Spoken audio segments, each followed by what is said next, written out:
Pupils and parents embarked on a protest at Cornwall Hill College this morning. It was due to long-standing allegations of racism at the school. Now, the school is accused of a lack of transformation. This is not the first protest of its kind. In 2016, the young Zulaikha Patel and some of her schoolmates, they marched in Pretoria at the Pretoria High School for Girls over the lack of transformation there. Some of their complaints included the school's hair policy. The activist and now author Zulaikha Patel joins us to talk about the events that we saw at Cornwall Hill College. Zulaikha, a very good morning to you, and thanks indeed for making time to talk to us here on Newsroom Africa. When you hear about the incident that took place at the Cornwall Hill College in Irene this morning, what springs to mind when in 2021 you shot to fame in 2016 and it had to do with the issues that you raised at the Pretoria Girls College or Pretoria Girls High? When you cast your mind back to what you were fighting then, and then in 2021, you're still hearing about the same issue, what comes to mind? Very good morning to you, Xoli. Thank you for having me.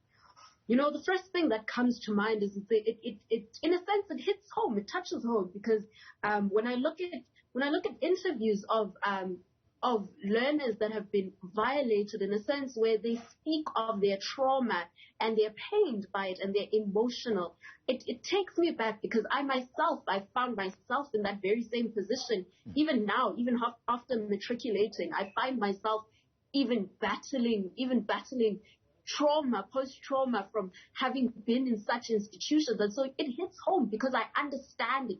And it furthermore hits home because we're not just dealing with a hair issue. Hair is a micro. What I want to actually bring forward is that hair is a microcosm of a bigger issue in the country here. We're dealing with a matter that, we're dealing with a deeper matter, much more even significant than a matter of diversity or transformation. We're dealing with the fact that a system which was once constitutionalized still lies in the very same foundation. Its foundation still lies in this country. It still lies in the foundations of institutions of education and employment, which are sanctioned by the state, public and private institutions.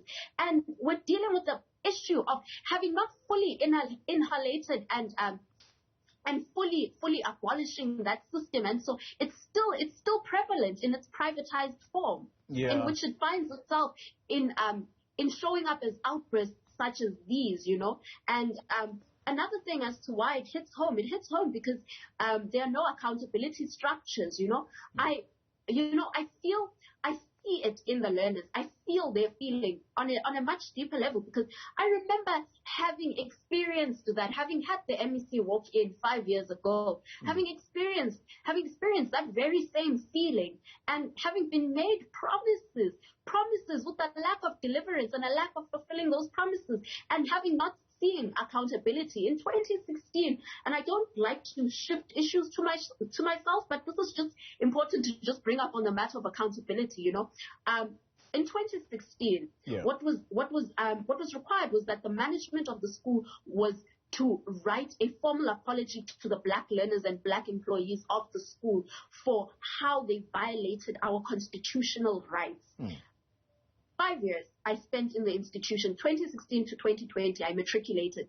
I never heard a single apology come out of the mouth of a white staff member. It was just simply followed by arrogance and entitlement to the entire situation. And, you know, we deal with this matter of lack of accountability because we have no foundation of accountability in the country. The very same system and the very same founders of that system which was once constitutionalized, which is now privatized, were not held accountable. They were not held accountable at all.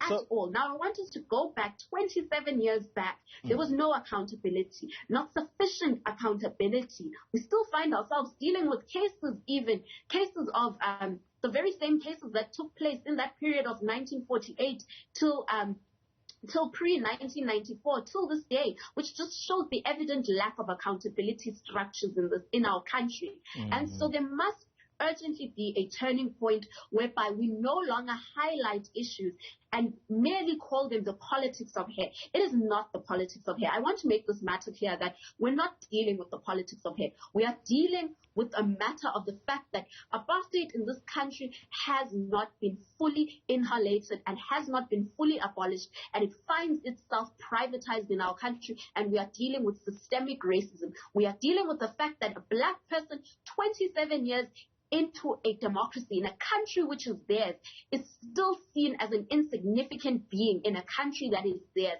and their child cannot access a proper education which has no hindrance to that right to education. What I want to make clear is that if there is any hindrance, be it in the form of any slight form of a human rights violation where a child cannot have a experience which is enriching in a school, where a single teardrop shed from a child's eyes because they have been made to feel insignificant in the place of a school, that right has been violated, and there is a hindrance to that, and schools are not in line with the constitution of that kind of the country, and therefore we cannot take that matter lightly. It is not the politics of hair. We are dealing with deeper human rights violations here, which we must take seriously, and we must see as a turning point in the country where we actually bring forward the point of urgent government intervention in collaboration with young people and civil society.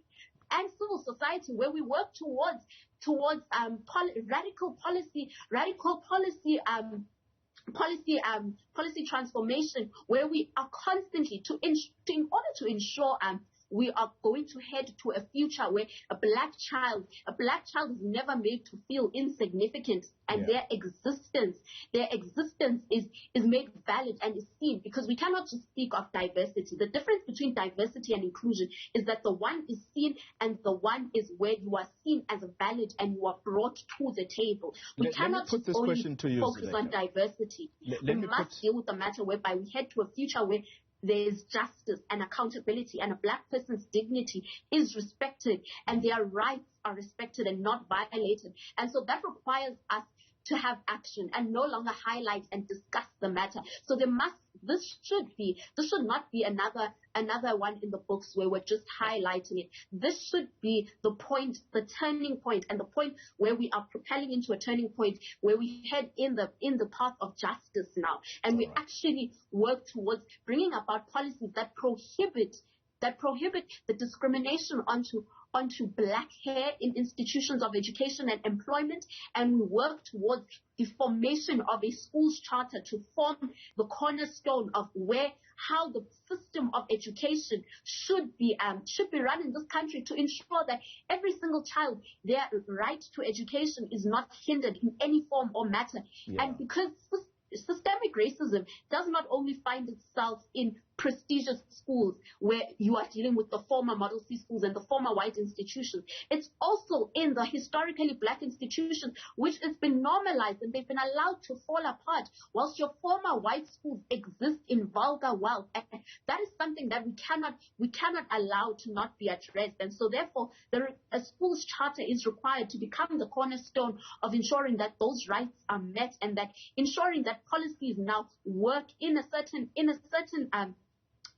path whereby the justice is recognized, and we work in the path of justice, and the rights and the constitution is recognized. Zulaikha. So therefore, and also holding elected officials accountable. Yeah, all right. Zulaikha, I listened with interest this morning, one of the parents at Cornwall Hill, just wondering what their child's outlook when they graduate from Cornwall Hill will be like when they leave the gates of Cornwall Hill, having experienced the kind of racism that would have been perpetrated against them, if you like, by staff members there. And I want to ask of you the question as to how you felt when you were told that your hair does not reflect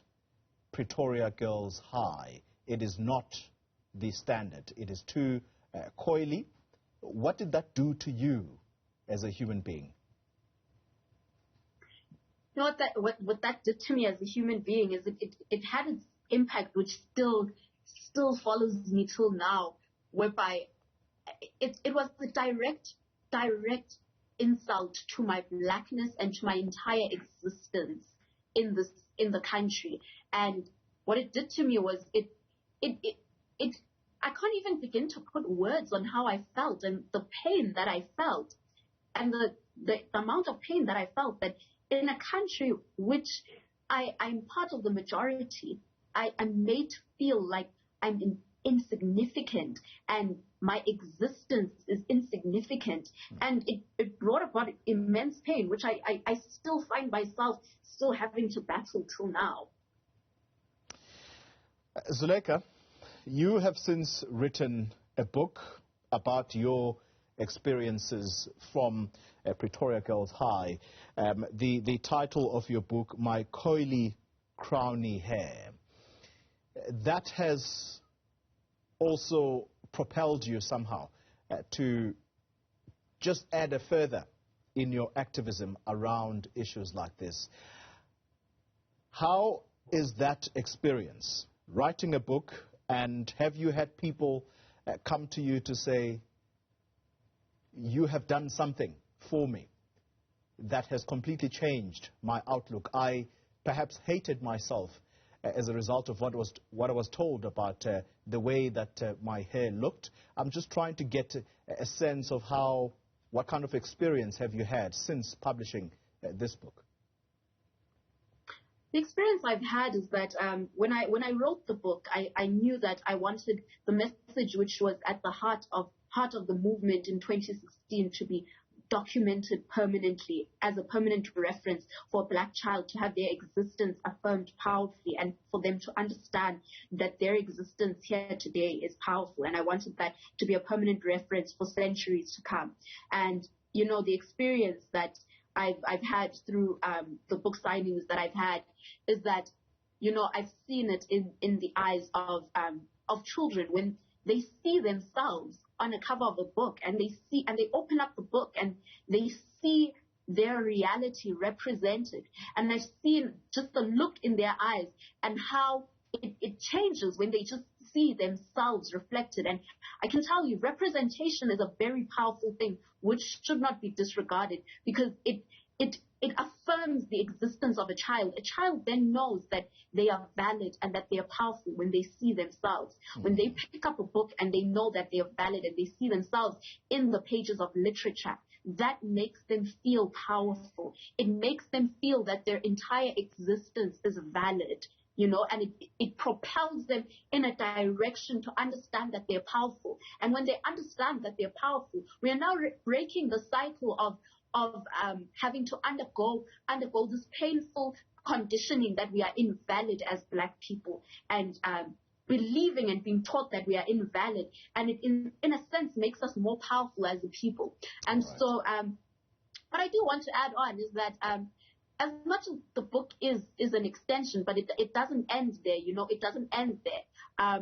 One thing that I can say is that I'm committed to the mission for social justice for the country up until the country changes. And what I can tell you is that I've seen the changes even in since 2016. I've seen more and more learners understand and reclaim their place in institutions of education, which were built by their forefathers for free, institutions that they rightfully so should be entering.